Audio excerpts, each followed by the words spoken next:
വളരെ ഗൗരവത്തോടെ ക്രിസ്തീയ ജീവിതം നയിക്കുന്ന ഒരു പയ്യനെ അറിയാം. അവൻ ഇന്നലെ എന്നെ വിളിച്ചിരുന്നു. എന്നിട്ട് ഒരു ചോദ്യം ചോദിച്ചു. അവൻ്റെ ഒരു കസിൻ ഒരു ഹിന്ദു പയ്യനെ കെട്ടാൻ പോവാം. അപ്പോൾ അവൻ ചോദിച്ചത്, അവളുടെ ആത്മാവ് രക്ഷപ്പെടുമോ, അവൾക്ക് സ്വർഗം കിട്ടുമോ?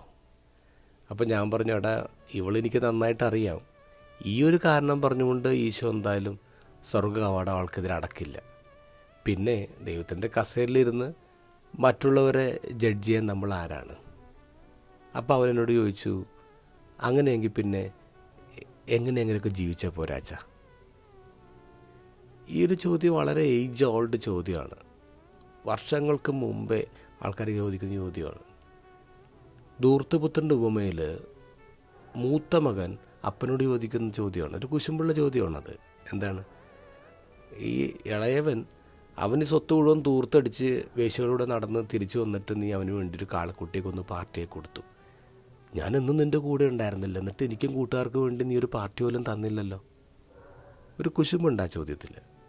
ഇതേ ഒരു ചോദ്യം തന്നെയാണ് ഇന്നത്തെ ഗോസ്പലിൽ കാണുന്നത്. യോഹന്നാൻ്റെ ശിഷ്യന്മാർ ഈശോയോട് പറയാണ്, ഞങ്ങളും ഫരിസയരൊക്കെ ഉപവസിക്കുന്നുണ്ടല്ലോ, പക്ഷെ നിൻ്റെ ശിഷ്യന്മാർ ഉപവസിക്കുന്നില്ലല്ലോ. അപ്പോൾ ഈശോക്ക് അതിൻ്റെ അകത്തുള്ള കുശുമ്പ് മനസ്സിലായി. എന്നാലും ഈശോ അതിൻ്റെ പേരിൽ അവരെ വഴക്ക് പറയുന്നില്ല. ഈശോ പറയുന്നത്, ഞാൻ മണവാളനാണ്, ഞാൻ അധികം നാൾ അവിടെ കൂടെ ഉണ്ടാവില്ല, അത് കഴിയുമ്പോൾ അവർ ഉപവസിച്ചോളും. ഇപ്പോൾ ഫാസ്റ്റിംഗ് വേണ്ട എന്നല്ല ഈശോ പറയുന്നത്, അവർ ഉപവസിക്കുന്നൊരു കാലം വരും. എന്നിട്ട് കൃത്യമായൊരു വൈൻ സ്കിന്നിൻ്റെയും കുപ്പായത്തിൻ്റെയൊക്കെ ഒരു മെറ്റഫറാണ് ഈശോ കൊടുക്കുന്നത്.